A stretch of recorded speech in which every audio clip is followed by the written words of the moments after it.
Welcome, everybody, to the A Little Less Fear podcast. I'm your host for the show, Dr. Lino Martinez. Oh, yeah.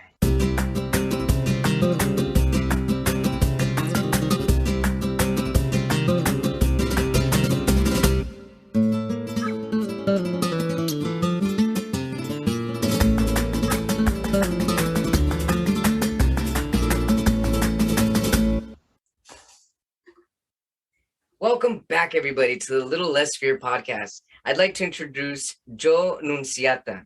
He's a best-selling author, business consultant, professional speaker, and life coach. He has been delivering his life-changing message at events and seminars since 1992.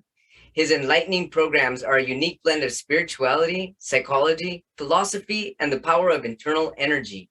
Joe teaches that to make permanent changes, you must clear your negative energy and break destructive patterns of behavior at the core level. This transformational process creates a new energy and beliefs designed to help you achieve sustained positive growth in all areas of your life. Welcome, Joe, to A Little Less Fear podcast. Great to have you. Lena, thank you so much for having me.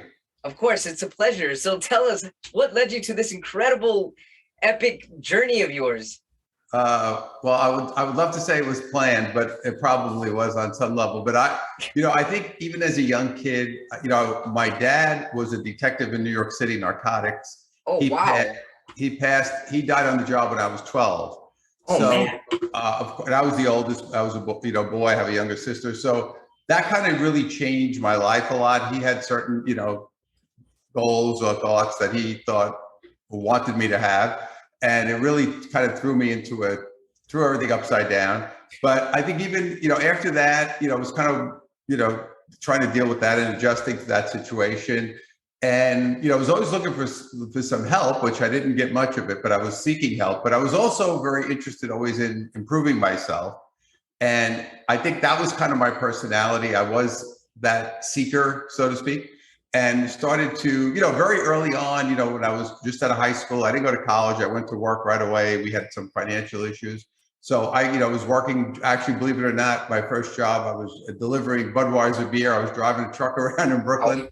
And that was my first job. But I was always reading and trying to learn things. I got very interested in, basically, I got introduced, of course, to Think and Grow Rich, Napoleon Hill. I'm sure you know.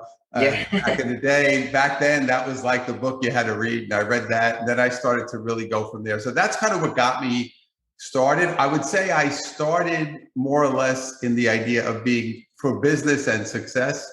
And then later, going through some issues, I ended up going through a couple of bankruptcies by the time I was about 30. And I was very frustrated because I didn't understand, because I was working hard. I was reading all these books and going to seminars and setting goals. And I just couldn't sustain success. I would have like peaks. I would have these moments where it would be working, but I would ultimately crash and burn. And I was always a very big student of psychology, which I was learning at the time, took courses and went down that road. But finally, it kind of led me into the energy work and saying that I said, there's something else I felt like I was missing. And then it led me into the more metaphysical energy type work, which, I grew up Catholic, Italian in New York. That was very far from anything, we had ever learned as. Oh yeah, I grew up Catholic too. I know exactly what you're talking about. So it was a very, so that was kind of very different. The philosophies were different. It was very counter to a lot of things I had learned growing up Catholic. So that was kind of a bit of a little hurdle there too. But ultimately, I just think I just kept kind of going. And then I started meeting a few really powerful people, one very powerful teacher. And, that was the direction I went in. So again, it was kind of a twisted path, but I think we all kind of have that. Yeah, we do have a twisted path. Some of us find a really nice balance, and some of us will die never finding that actual joy. But it seems like you pretty much, you found it early. You were in your 30s when you found spirituality. Well, I would say I was probably in my late 20s when I found it. It took me a while to really get it together. So I would say I started finding it probably, well, I had a lot of issues with religion from a young age because it didn't make sense to me. But I was, I was a kid. So if you ever said to someone, I'm not understanding this, they would just say, you're Catholic, shut up, just do what you go to do what you have to do. So I think, so I think early on it was not clicking for me, but I think later that I started to get into the spiritual work. But it took me a while to really understand the energy work, which is, of course, a whole different game. For people tuning in for the first time, what that are not familiar with like energy work and stuff, how could you describe what energy work is, and how does it help people, or how could it actually even go against you if it's not practiced properly? Yeah, I think basically the understanding of there's kind of a combination of I always think of it as energy and emotion, because your emotion drives your energy. And it's not a mental game, it's an emotional game. And I think that was one of the big things for us growing up in New York and growing up in business. It was very mentally driven, set goals, go forward, work hard, blah, blah, blah. And when I wasn't successful, I said, well, I'm doing all this and I'm working harder than everybody else. Why is it not working? So I think that kind of led me into this. So when we think about energy, everything being energy, and from a scientific perspective, we all, of course, vibrate a frequency of energy. So if everything's energy and I'm vibrating a frequency, then my frequency is in effect going out and bringing things in, which is the basis of law of attraction, and creating my life internally first, of course, how I feel physically, health-wise, emotionally. And then it basically, what I really learned about it that was probably most powerful was the internal shift creates the manifestation externally. And I think we're trying to do it the opposite way. We're trying to say, when I get the job, the car, the money, then that I'll be happy, instead of saying, well, even if you get those things and you're energetically, you're still not going to be happy. I saw it a million times. I had a lot of friends on Wall Street, made fortunes of money, who was a drug addict, who tried to kill themselves, who did this. So, I think it's realizing that I need to get my internal self aligned and in good shape, and then I'll manifest what I want in the external world. And, and then the other thing, of course, the funny part, I always say that the universe is very ironic. When you finally kind of get to that place, it's almost like you don't care anymore. So it's like, well, okay, now I manifested this, or I could, the money part, or the thing that I was so concerned about. Sure. Early on, you get less concerned about the physical world as you continue to elevate yourself. So, it's nice. We're living in a physical world, and obviously we want to live somewhere, and, we have bills to pay and we want to eat and so forth, but it doesn't have that same feeling. Growing up, it was so important to have money and be successful and have a certain car or whatever. Right. And it's almost became irrelevant, which was kind of ironic as you get to the other side of it. Joe, how does one begin to align themselves internally? Yeah, that's a great question. I think the first thing that we have to do is be honest, which I think people are not. So I think what ends up happening is we were told and we learn what we're supposed to be and want. You're supposed to want to, whatever background you had, right? Have kids, get married, get a good job, blah, blah, blah, whatever. So people end up, I think, getting stuck in that cycle, and then they do it, and then they're not happy, and they can't admit it and say, I'm not happy here. I'm not happy in this job. I'm not happy in this relationship. I'm not happy with my family. I'm not happy with the way my family treats me. So without being honest, it's basically impossible, because you're always most people, when they had called me, early on, I did a lot of coaching. I really don't do it now, but people would start they refuse to just accept any truth about these, family, whether it was mother, father, sister, brother, the relationship they were in, even their own kids. So we have to be honest and say, this is how I actually feel. There's no judgment. It's just, that's the feeling. So that to me was the big obstacle for people, because they'll say, well, my mother, but she's her mother was an alcoholic, and that's why. I said, I'm not judging your mother, but if she made you feel pain, then it's something you need to deal with and certainly accept. And this is where, of course, people struggle. So I think that's probably the first. If you can't get past that first step, you really can't go forward. Yeah, that's really important. And it's really interesting, going back to how you started this, how you started the actual answer to this question that I'd asked you about aligning yourself. It brought me to, I'm about to be 43 years old, and it's really interesting because when I was in my 20s and 30s, people were in a rush to get married and have kids. And now I'm 43 and all, like everyone around me is divorced. And it's like when I talk to these people, they're like, well, I don't know, I did everything right. I got married, I had the job, and I was like, wait a minute, it's like they're listing things, but it doesn't feel authentic or sincere. So I mean, how do people break away though from these I guess these ancestral customs that people are now starting to break free from? And it's like I feel like there's still that struggle going on right now with the generations just kind of finding their way, because it's not the way it was 50 years ago anymore. So I mean, not in Wall Street, not anywhere. No. So I mean, it just seems like people, the internal alignment that people are looking for would require you to accept that it's okay to do things differently, not the way that you've been shown that it's supposed to be generationally, if that makes sense, if I said that correctly. Yeah, I think that's part of it is I think the other thing is questioning yourself, like, why did I do that? Why did I choose that career? Or why did I like you say, get married when I was 26 because I thought I was supposed to?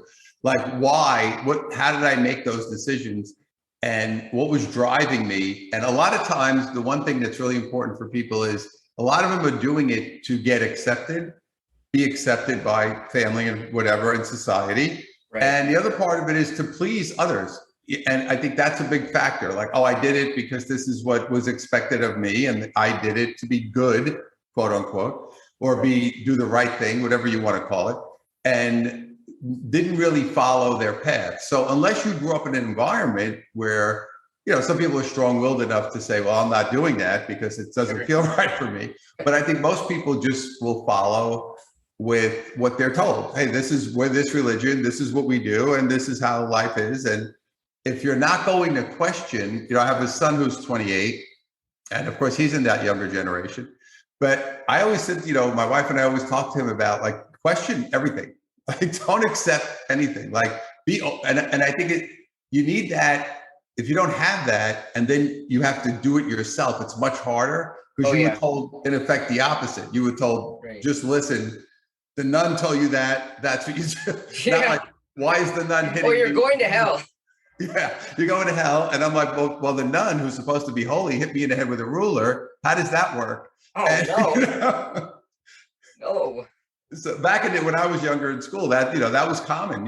They walk by and smack you or hit you with a ruler, or and if you went home and said anything, your parents would say, well, what'd you do? Why'd you? It's your fault. You did something wrong. So these are hard things to overcome. You have to remember, this is embedded into us from a young age, and you kind of when you get out of it, it's like, wow, that was kind of bizarre that people supported that situation. So it's and of course now it's going to be all different issues where kids are between what they're being taught, how they're being taught. They have no boundaries. A lot of them are they have technology that we did not have.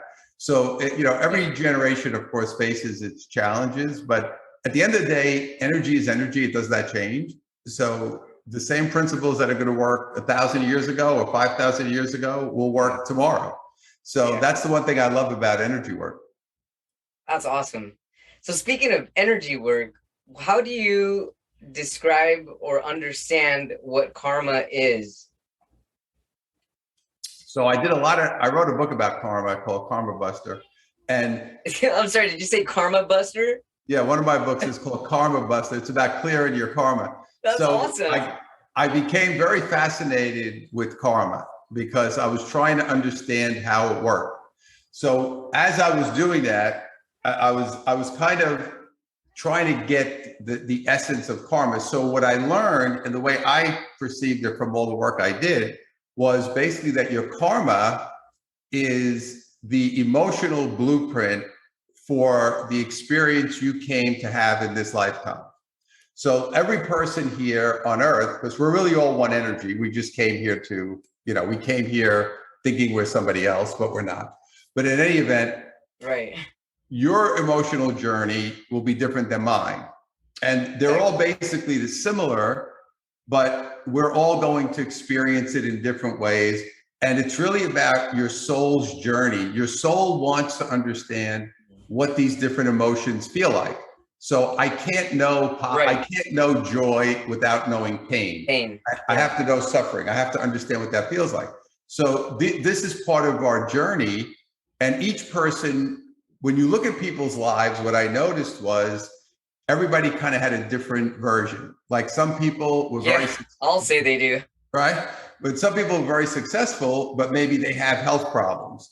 Or some people have great relationships or they have money problems. So everybody has different issues, or what I think of as spots that we came to work on. So we said, okay, this is going to be the best way in this lifetime for my soul to have this experience, is going to be to go through it in a certain way.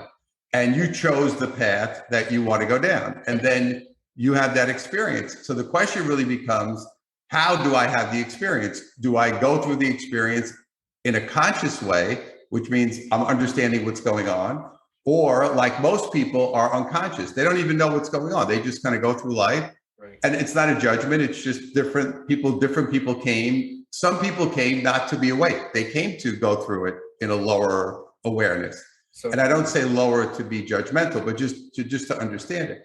So certain people came, like yourself or me, we came to say, oh, I came to really understand it, and I came to experience it in a different way, and I came to work through some of my karma and clear some stuff so I can, elevate myself.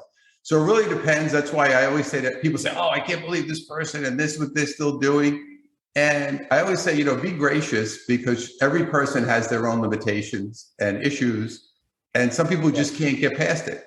And it doesn't mean, even I've seen people that are trying to get past it, and they're struggling because they can't get emotionally through some of the issues that they're dealing with. So I think it really comes down to us, really being in that state of compassion and understanding that each person, if somebody is negative towards me, I know that they're going through something. right. So instead of me being negative back to them, I want to absorb that energy and say, hey, I want to help this person heal, even though they're not positive toward me. Now, again, for humans, this is hard because we take it personally right away and want to lash back out or fight with that person or do whatever they want. So when you learn to diffuse that, you can dramatically impact someone's life in a positive way, even though, you encountered them in a negative space, so to speak. You have the ability to turn that space around and create a healing experience. So that's always what I think of with people, is every time I encounter somebody, I'm looking to say, how can we make this a positive experience, even if it is negative? But I will say, when you are energetically at a higher vibration, you will not encounter that, because those people who are negative don't want to be around people who are positive. That's true. So the more you're able to, what I call, hold the vibrational space. So the more you hold yourself, and we all have ups and downs because we're human, but the more you're able to hold yourself in high vibration, those people really want to come together. Negativity wants to come together and positivity wants to come together. So you'll notice that those people will avoid you. And it's very interesting. And I've watched it in my life as people have fallen out or come in. And the ones who are, in the negative space or want to complain or be victims have fallen out, because they know my energy doesn't align. We're talking about alignment, does not align with that. So therefore, and that's what you'll start. So one of the things I always say to people is, notice a few things that'll help you see how you're doing. Because today, to me, every day, it's like you have your report card. So you go out into the world and you say to yourself, well, how did people treat me? How did people respond to me? How was I being received? If I was speaking to people, were they, engaged with what I was talking about? So, I used to make a joke when I was living in New York. I would say I knew I had good energy when I got a parking spot, because New York, you can never get a parking spot. So I said, if I drove into New York City and I ended up getting a good parking spot, I knew my energy was good. But it was just those kinds of things, like serendipitous things or positive things that happen, or people come into your life, or people just treat you, open a door for you, or, let you get ahead of them in the supermarket line. Simple things will tell you how your vibration is in the day. That's excellent. Thanks so much for sharing that. It totally makes sense. And something I had to learn that too, the hard way, as far as like when people start falling off my radar, it's usually because they can't keep up with my energy. And at the time when that used to happen, when I wasn't aware of that, I'd be contacting them like, well, what's going on? Blah, blah, Yeah, blah. Why what's are they wrong? ignoring Yeah. me? Yeah, but then I realized, well, it's not really, they're really ignoring themselves. They're in their own energy field, and I'm in my own energy field. And whenever people vibrate with me, then they're able to respond and not be so, I guess, shady or skeptic or Well, I think it's the right just word. they're just not comfortable. Yeah, You know, exactly. that's how I see it, right? They just don't feel comfortable around your energy. And, the more you tune into your energy, the more you'll notice it. I notice it with people immediately. I'll walk into a room and I know right away. I'm like, okay, like I know what's going on because you're Oh just yeah, so tuned in. You could see when someone feels, you know, off with you, or they sure. don't feel comfortable with, there's something happening there. So, it's an interesting practice to just be able to just see how people are reacting and how they are responding. And I think also when you are non-confrontational, a lot of times people try to provoke you, but when you don't take the bait, they struggle because they Right. get energy by provoking you to act a certain way. Sure. So when you don't get provoked, it gets them very frustrated. I had this with a lot of family members. My family was very provocative. When I started pulling my energy back and said, I'm not doing this anymore, they, created upset, not for me, but for them. So that's one of the things you'll notice as well. Going back to or continuing the conversation of energy, how do you send healing energy to somebody, or how do you make healing space for somebody? Let's say a loved one, Mm. and you want to communicate with them, but they don't want to communicate with you because they're not feeling well, or they're ill, or they're having a bad month. I mean, what do you do in your own space, in your own headspace, when you're in your own alone time to send them healing energy vibes? Yeah, I mean, I just send them positive energy and love and just send it to them. And because you have to remember, people are feeling your energy. You don't have to talk to them. You don't have to see them. They will feel your energy going toward them. So, regardless of what's happening, if you're sending positive energy towards someone, I meditate every day. And, of course, meditation is one way, but you could just sit quietly and just say, I really want to send some love to Nino. I really want to send some love to Bill or John or Mary. And they will get it. Well, they will receive it. They may not know it, but consciously, but on an energetic level, every vibration that you send out goes out. Mm-hmm. Like, it's going out one way or the other, good or bad, because the universe regarding energy, it's non-judgmental. It doesn't say, that's good or bad. It just says, okay, that's what you want to place out there. That's what you're placing. It doesn't judge the vibration. It just lets you do it. So that's something we want to be very cognizant of. I always say to people, if you're in a conflict with someone and if you do send negative energy toward them, you're boomeranging that right back to yourself. Oh yeah, totally. So that is something also it's hard to do sometimes. Now you may be upset about something and you need to deal with that feeling, but I don't want to consciously send something negative out because I know that's going to cause a problem. So that's something to be aware of. It's hard as humans, but it's hard. It's something we want to do. Yeah, definitely. So Joe, you have 6 books out and you're working on another one right now? Well, I have 7. I'm working on 8. So I have one. I just did a compilation book with a group of people, which came out, I think it was earlier this year. So I'm working on one for next year right now. I have a couple of different ideas. I'm not sure which one I want to do yet, but I'm kind of fooling around with it right now. So your book that you have Karma Buster book, and what the Karma Buster, and what are your other books that you have? What are they titled? Well, the first book I wrote was called No More 9 to 5. That's because I'm a business consultant. Actually, that's how I started. And that was about, believe it or not, it was 2001. So it's 21 years ago. Oh, I was wow. teaching people how to work from home. Oh, no. Back then. Great. And now everyone's doing it. And people told me you're crazy. And I said, well, no, I said, that's what we should be doing. And so You're probably seeing the future. Yeah, usually that's part of my issue, but that was one. Yeah, I think so. So that was the first one. I then wrote a book that I gave away for free, which is still available for free, called Finding Your Purpose, which I wrote after the 2008, when we had the crash in 2008. So that one's out there at findingyourpurpose.com for free download. But before that, I had a business book out called Spiritual Selling, which was about using these energy principles in sales, because that's my area of expertise. My next one after that, I'm trying to think, what is that? 1, 2, 3. Then it was Karma Buster. So that was about clearing your karma, about how to clear your negative, negative karma that you have. Then the one after that was called Chasing Your Life. So that one was basically about why we're doing exactly what you said, chasing after stuff. And there's a reason we all do it. It's part of life. So I wrote that book about why we do it. And I used my father's story in that book because his life was all about chasing. And that was that book. And my other book was called Heal the Deal, which was also a business book, kind of a second follow-up to Spiritual Selling. And I did a Success Principle book that just came out in a compilation. So that was the last. In your book, Finding Your Purpose, you said that there's a downloadable copy on that on findingyourpurpose.com. Yes. What made you want to write that book? Well, that book, I was living in New York. It was 2008. We had the financial crash, and people were really, obviously, I was living in New York during 9/11. I was actually, at that time, I was living in New York.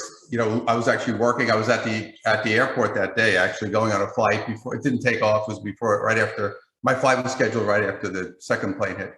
But people had lost careers, in 2008 after the big crash financially, and they worked in banks. And these people, I had a lot of friends who were now, in their 40s or some of the 30s, 40s, 50s, whatever, different ages, but had been doing something for a long time, and those jobs did not exist, and people were just really struggling. And one of the things that a lot of people were just like, hey, kind of what we talked about earlier, I've been working in a bank my whole life and I hated it, and now is my chance to go find my purpose. What is it that I really want to do? So I wrote it because I think people were searching at that point, and I think we're always a lot of people searching for that, for their purpose. But I think so. But especially at that time, people were really kind of scrambling around and saying, what will I do? What am I going to do? And I think that's what ended up happening. So that was the reason I did it. And I said, I'm just going to give it away for free because I just felt like that's what I wanted to do. So we've had, I don't know how many downloads, but there've been a lot of downloads of that book. Since then, it was 2008. So, but it's still out there. I still get emails from people even now about it, and people read it. So hopefully it could help some people out. Joe, do you find that you found your purpose in life? Well, I think my purpose is simplistic, as far as my purpose is just to be the best version of who I am. That's it. And I don't attach it to the external world anymore. I used to a lot. Like I have to do this and have so many books and speak and and I still love doing all that stuff when I do it. But at this stage, it's just, everyone's journey, everyone's real purpose is the same, is to be the best version of who you are. And also accept who you are. There are certain things that I do well, and there are certain traits that I have that are good, and there are certain traits that I have certain things I don't do well, and certain things people may not like. It was funny because I was working with a client recently, and I'm very loud because I'm a speaker. First, I'm Italian, so we're loud anyway, and then I speak for a living and I train people. And someone said, "Man, you're so loud." Now, I would tell you that in the past, I would have been very taken aback by that. And I would have maybe been embarrassed or felt shame because somebody said, "You're so loud." And I said, "Oh, thank you." I said, "That's why I'm good at what I do." So it was almost like, own it, right?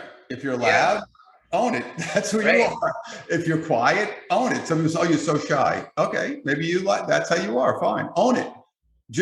That's the key, right? Is just be the best version of who you are in this lifetime. And each of us has different skills and traits, different things that we're really good at and different things that we're not. And it's our job is to say, hey, let me utilize the skill sets that I have. And how many people do we know that are accountants that should be painters, right? That's so true. So this is really what it is just to say, how do I be the best version of me and also accept who I am in this lifetime? Just like, okay, this is who I chose. You chose your identity before you came. So there's a lot of power in just saying, okay, I chose it. I want to own that. I want to own the fact that I chose it. And I'm going to be this. I'm not going to not be this person because this is who I came to be. And it's very empowering. And it's not an egoic thing. It's more of a, I'm just going to be who I came here to be. Be the best version of who you are in this lifetime. Incredible words by Joe Nunziata. Joe, how can our viewers, our watchers, and our listeners find you and your books? Best bet, go to my main site. It's Joe Nunz, JoeNunz.com. It's just a shorter version of my name because no one can spell it right. So I did Joe Nunz. So it's JoeNunz.com. There's some free meditation downloads. All the books are on there. Everything is there. And I also have a YouTube channel where I post pretty much, since I moved, I've had a little delay, but I'll get back on track. It's a shotofjoe.com. And that's also on my main site. And I post videos up there all the time about what's going on energetically in the world and how to help people move forward, hopefully in a good way. Thanks, Joe. You're quite an inspiration, very motivational, and your energy is amazing. Thanks so much for sharing it on my podcast. Thank you. I look forward to keeping in touch with you, and I'm definitely going to download Finding Your Purpose on findingyourpurpose.com. You got it. Thank you so much. Thank you, Joe, and you have a blessed rest of your day. You too. Thank you. Thank you, everybody. Thank you so much for tuning in to A Little Less Fear podcast. You know, I keep going because of all of you, all of the viewers, the supporters, the listeners, the followers, the subscribers, the feedback, the comments that I get. I'm just really grateful to be where I'm at and to be able to bring all these people here on this platform to motivate the world. It motivates me to keep going. It motivates me. It lights me up to keep going and going and going. And because of that, my website's also going strong. I've created an incredible resource page for all kinds of people. Anybody needing support of any kind, please check out my website at www.alittlelessfear.com. And I've also launched freelance poetry for businesses, for marketing, for people that need something creative. Check it out. Check it out. It's fun. There's video poetry. It's visual poetry. And if you have any other questions for me, you can also email me at littlelessfear@gmail.com. Thank you so much, everybody. I love you all, and just a million thanks.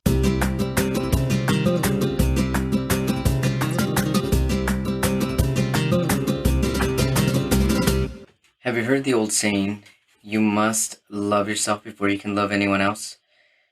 People often share that saying as the ultimate friendship and relationship advice, but they don't provide any guidance on how to love yourself. And it leaves us feeling either defensive, like it was only our fault that our friendships and relationships failed, or it leaves us with more questions than answers. How do I love myself? What are the steps? Where do I get started? That's why I want to invite you to a 3-day virtual conference, Love Yourself First, How to Develop Supportive Friendships and Meaningful Relationships. The conference takes place February 10th through February 12th, 2023. And at this virtual conference, you'll learn the secrets to loving yourself so that you can create lasting connections that will enrich your life. Tickets are now on sale. If you use my promo code LESSFEARSPECIAL, LESSFEARSPECIAL, on or before Friday, December 16th, 2022, you'll receive exclusive access to special hidden tickets. And these tickets are only available with my promo code. If you buy your tickets after December 16th, use the promo code LESSFEAR20, LESSFEAR20. You'll receive a 20% discount. 20% is good, but it's not as amazing as the special hidden ticket prices. So get your tickets sooner rather than later. Also, because we know you'll want to share the love with a friend, if you buy 2 tickets in a single transaction, you'll also receive a 50% discount on the second ticket. If your friendships and relationships are missing the joy, affection, and the genuine conversation that you deeply desire, then you need to get your tickets for the 3-day Love Yourself First conference for February 2023. Reserve your space by going to https://alwaysloveyourselffirst.eventbrite.com. And don't forget to use the promo code LESSFEARSPECIAL. Once again, get your tickets at https://alwaysloveyourselffirst.eventbrite.com and use promo code LESSFEARSPECIAL before December 16th to get your special promo tickets. I will be speaking on the topic of affection. And I can't wait because I love affection and this is going to change your life. I really look forward to meeting all of you and to being of support. Thank you so much.